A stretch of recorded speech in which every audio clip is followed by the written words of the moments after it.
Bhagavate Vasudevaya.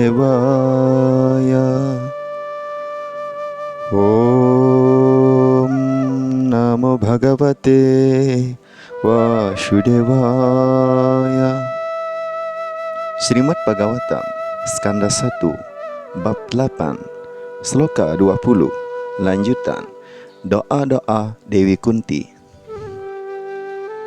Tatha paramahansanam muninam amalatmanam bhakti yoga vidhanartha katham pashyemahi striyaha.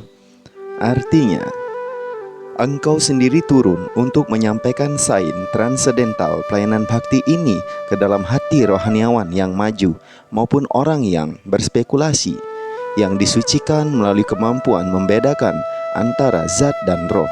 Jadi, bagaimana mungkin kami para kaum perempuan dapat mengenalmu secara sempurna? Penjelasan dari Yang Maha Berkarunia Esi Bhaktivedanta Swami Prabhupada. Filosof-filosof spekulatif terbesar sekalipun tidak mampu memasuki batas wilayah Tuhan. Dikatakan dalam kitab-kitab Upanishad bahwa kebenaran tertinggi, personalitas Tuhan yang maha mutlak, adalah di luar jangkauan daya pikir filosof yang paling besar sekalipun. Upaya untuk mengenal Dia tidak akan berhasil dengan cara belajar segiat mungkin ataupun dengan menggunakan otak yang paling hebat sekalipun. Tuhan hanya dapat dikenal oleh orang yang menerima karunia Tuhan. Selain itu, bisa saja orang terus-menerus berpikir Tuhan selama bertahun-tahun, namun tetap Tuhan tidak dapat dikenali. Dinyatakan inilah yang dibenarkan oleh Dewi Kunti, yang sedang berperan sebagai perempuan tak berdosa. Perempuan umumnya tidak mampu berolah pikir seperti para filosof, tetapi mereka diberkati kemampuan oleh Tuhan karena mereka segera percaya pada superioritas dan kemahakuasaan Tuhan, sehingga mereka bersujud tanpa ragu. Tuhan begitu murah hati sehingga Dia tidak hanya memberikan karunia istimewanya kepada filosof besar saja. Tuhan mengetahui ketulusan maksud seseorang. Hanya karena alasan inilah umumnya perempuan suka berkumpul dalam jumlah besar dalam setiap jenis upacara keagamaan. Di setiap negara dan dalam aliran keagamaan manapun, tampak kaum perempuan lebih tertarik dibandingkan kaum pria. Pengakuan yang sederhana terhadap kekuasaan Tuhan tersebut lebih efektif daripada memamerkan semangat keagamaan yang tidak tulus. Selanjutnya, sloka 21. Krishnaya Vasudevaya Devaki Nandanaya Cha Nanda Gopakumaraya Govindaya Namo Namaha. Artinya, karena itu, perkenankanlah hamba bersujud kepada Tuhan yang telah menjadi putra Vasudeva, penyenang hati Dewaki, putra Nanda, dan pria-pria gembala sapi lainnya di Vrindawana yang menyenangkan sapi-sapi dan indra-indra. Penjelasan: Tuhan karena tidak dapat didekati melalui harta benda material apapun, atas karunia-Nya yang tidak terhingga dan tanpa pamrih turun ke bumi dalam bentuknya yang asli untuk memperlihatkan karunia istimewa kepada para penyembahnya yang murni dan membuat orang jahat yang melakukan tindak kekerasan secara merajalela menjadi berkurang. Doa Dewi Kunti khususnya lebih memuji inkarnasi atau turunnya Krishna di atas segala inkarnasi lainnya, sebab Dia lebih mudah didekati dalam inkarnasi yang istimewa ini. Dalam inkarnasinya sebagai Rama, Dia tetap sebagai putra seorang raja dari masa bayinya. Tetapi dalam inkarnasinya sebagai Krishna, walau Dia adalah putra seorang raja, namun Dia segera meninggalkan perlindungan ayah dan ibu kandungnya, Raja Vasudeva dan Ratu Dewaki, langsung setelah kemunculannya, dan pergi ke pangkuan Yasodamai hanya untuk berperan sebagai anak gembala sapi biasa di tanah Braja Bumi yang suci. Braja Bumi begitu suci karena kegiatan Krishna sebagai anak dilakukan di sana. Karena itu, karunia Sri Krishna lebih besar daripada karunia Sri Rama. Tidak dapat diragukan bahwa Krishna sangat murah hati terhadap kakak lelakinya Dewi Kunti, yaitu Vasudeva bersama keluarganya. Andai kata Krishna tidak menjadi putra Vasudeva dan Dewaki, Dewi Kunti tidak akan bisa mengatakan Krishna sebagai keponakannya dan menyapa dia dengan kasih sayang orang tua. Namun, Nanda dan Yasoda lebih beruntung lagi karena mereka dapat menikmati kegiatan Krishna sebagai anak-anak. Kegiatan Krishna sebagai anak-anak lebih menarik dari segala kegiatannya yang lain, dan kegiatan itu diperlihatkan di Braja Bumi yang tiada bandingannya.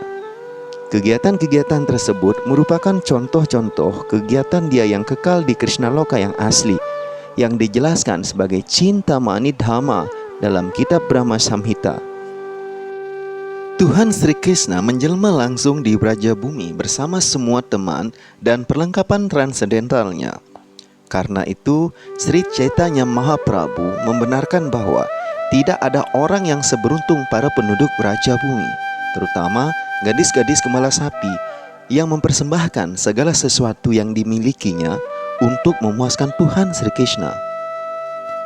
Kegiatan Krishna bersama Nanda dan Yasoda, kegiatan bersama para gembala sapi, dan terutama kegiatan bersama anak-anak gembala sapi dan sapi-sapinya menjadikan dia dikenal sebagai Govinda.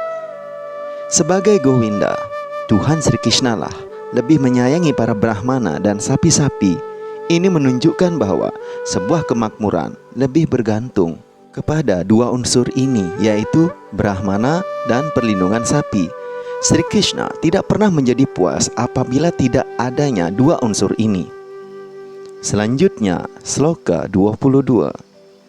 Namah pankajana bhaya, namah pankajamaline, namah pankajanetraya, namaste pankajagraye. Wahai Tuhan, hamba bersujud dengan hormat kepadamu. Perutmu ditandai dengan lekukan yang terbentuk bunga padma. Engkau selalu beriaskan garland bunga padma. Lirikan matamu sesejuk bunga padma, dan kakimu terukir dengan motif bunga padma. Penjelasan. Dalam ayat ini ada uraian tentang simbol khusus yang terdapat pada badan transendental, personalitas tertinggi Tuhan Yang Maha Esa, yang membedakan antara badan dia dengan badan-badan semua personalitas lainnya. Mungkin Tuhan nampak seperti kita, namun dia selalu berbeda dengan kita karena ciri-ciri khusus pada badannya. Srimati Kunti mengatakan bahwa dirinya tidak memenuhi syarat untuk melihat Tuhan lantaran dia seorang perempuan. Dewi Kunti mengatakan seperti itu karena kaum perempuan, kaum Sudra atau golongan buruh, dan pada Dwijabandhu atau keturunan yang kurang berkualitas dari tiga golongan masyarakat yang lebih tinggi. Berdasarkan kecerdasannya adalah kurang memenuhi syarat untuk mengerti pokok persoalan mengenai nama, suci, kemasyhuran, ciri-ciri, bentuk-bentuk, dan sebagainya yang dimiliki oleh kebenaran mutlak yang paling utama. Walaupun orang-orang tersebut sebenarnya kurang memenuhi syarat untuk dapat memasuki hubungan transendental Tuhan, namun mereka dapat melihat dia yang berwujud sebagai Arca Wigraha yang turun ke dunia material hanya untuk membagikan berbagai rasa kepada orang-orang seperti itu, termasuk kaum perempuan, Sudra, dan Dwijabandhu yang disebutkan di atas. Oleh karena roh-roh jatuh itu belum mampu melihat sesuatu di luar unsur-unsur alam, Tuhan berkenan masuk untuk berada di dalam tiap-tiap alam semesta yang jumlahnya tak terhitung sebagai Garbhodakasya Vishnu. Setangkai bunga padma tumbuh dari lakukan pusar Garbhodakasya Vishnu yang berbentuk seperti bunga padma, sehingga Brahma, makhluk hidup pertama di alam semesta, dilahirkan. Karena itu, Tuhan dikenal sebagai Pankajanabi. Tuhan yang bernama Pankajanabi berkenaan menerima Arca Wigraha atau bentuk spiritualnya. Dalam berbagai unsur alam, yaitu bentuk yang ada dalam pikiran, bentuk yang terbuat dari kayu, bentuk yang terbuat dari tanah, bentuk yang terbuat dari logam, bentuk yang terbuat dari permata, bentuk yang terbuat dari cat, bentuk yang dilukiskan pada pasir, dan sebagainya. Semua bentuk Tuhan tersebut selalu dihiasi gerlan bunga padma. Di kuil dan tempat sembahyang seyogianya tercipta suasana nyaman yang membuat rasa tenang agar dapat menarik perhatian orang yang bukan penyembah, yang selalu sibuk dalam berbagai pertengkaran urusan material yang ibaratnya api yang membara. Orang-orang yang bermeditasi menyembah sebuah bentuk dalam pikirannya. Karena itu Tuhan berkarunia bahkan kepada kaum perempuan, Sudra, dan Dwija Bandhu, asalkan mereka bersedia berkunjung ke kuil pemujaan yang memiliki berbagai bentuk arca wigraha yang dibuat untuk mereka. Orang yang bersembahyang di kuil seperti itu bukanlah penyembah berhala seperti yang dituduhkan oleh orang yang kurang berpengetahuan. Semua acarya besar mendirikan kuil-kuil tempat sembahyang tersebut di mana-mana guna memberi karunia kepada orang yang kurang cerdas. Hendaknya orang jangan berpura-pura bahwa dirinya sudah melampaui tahap pemujaan arca di kuil selama ia masih berada dalam golongan yang sama seperti kaum Sudra, perempuan, atau kurang dari mereka itu. Sebaiknya orang mulai melihat Tuhan mulai dari melihat kaki padmanya dan berangsur-angsur melihat bagian paha, pinggang, dada, dan wajah. Hendaknya orang jangan mencoba melihat wajah Tuhan tanpa membiasakan diri melihat kaki padmanya terlebih dahulu. Oleh karena Srimati Kunti merupakan bibi Sri Krishna, di saat pertama dia memandang Krishna bukanlah mulai dari kaki padmanya, sebab mungkin Krishna akan merasa sungkan. Karena itu, guna menyelamatkan situasi yang mungkin menyiksa hati Sri Krishna, Kunti Dewi mulai melihat dia dari atas kaki padmanya, yaitu mulai dari pinggangnya, kemudian berangsur-angsur naik sampai wajah, kemudian turun lagi sampai kaki padmanya. Dalam urutan tersebut, semuanya ada kepantasannya. Selanjutnya, sloka 23. Yata Rishikesa kalena devaki Kangshena rudhati cirang sucarpita Vimochitaham ca sahatmaja vibho Tvayaiva natena muhurvipadganat. Wahai Rishikesa, penguasa indra-indra dan dewa segala dewa, engkau telah membebaskan ibumu, Dewaki, yang telah lama dipenjarakan dan dibuat menderita oleh Raja Kangsa yang jahat, dan juga menyelamatkan diri hamba bersama putra-putra hamba dari serangkaian bahaya yang senantiasa mengancam.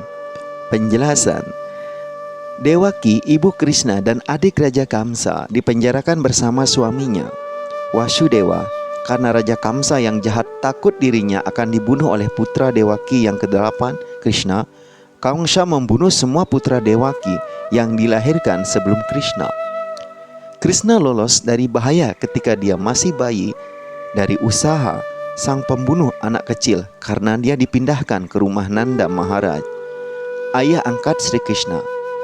Kunti Dewi bersama putra-putranya juga diselamatkan dari serangkaian bahaya, tetapi telah diperlihatkan kepada Dewi Kunti suatu karunia yang jauh lebih besar, yang mana Sri Krishna tidak menyelamatkan putra-putra Dewaki lainnya, sedangkan Krishna menyelamatkan putra-putra Kunti Dewi.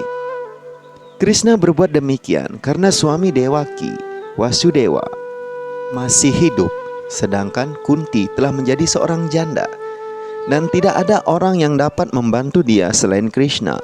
Kesimpulannya adalah bahwa Krishna menganugerahkan karunia lebih banyak kepada penyembah yang berada dalam keadaan-keadaan yang lebih berbahaya.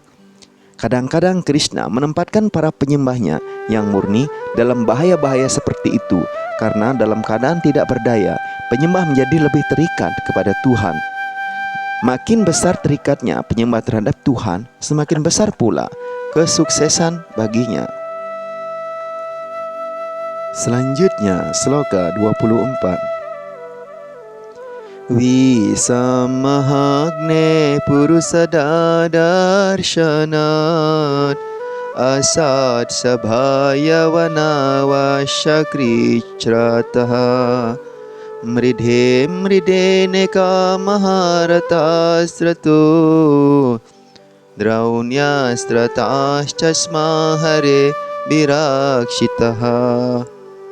Artinya, Krishna yang hamba cintai, engkau telah melindungi kami dari kue berisi racun, dari kebakaran besar, dari pemakan manusia, dan kumpulan orang jahat, dari penderitaan selama masa pengasingan di hutan, dan dari perang tempat jenderal-jenderal besar bertempur. Dan sekarang engkau menyelamatkan kami dari senjata Ashwadama. Penjelasan. Rentetan berbagai kejadian berbahaya dikemukakan di sini. Dewaki dipersulit satu kali oleh kakak lakinya yang iri. Selebihnya Dewaki baik-baik saja. Tetapi Kunti Dewi bersama putra-putranya berada dalam berbagai kesulitan secara beruntun selama bertahun-tahun. Mereka dipersulit oleh Duryodhana bersama kelompoknya dalam sengketa tahta kerajaan.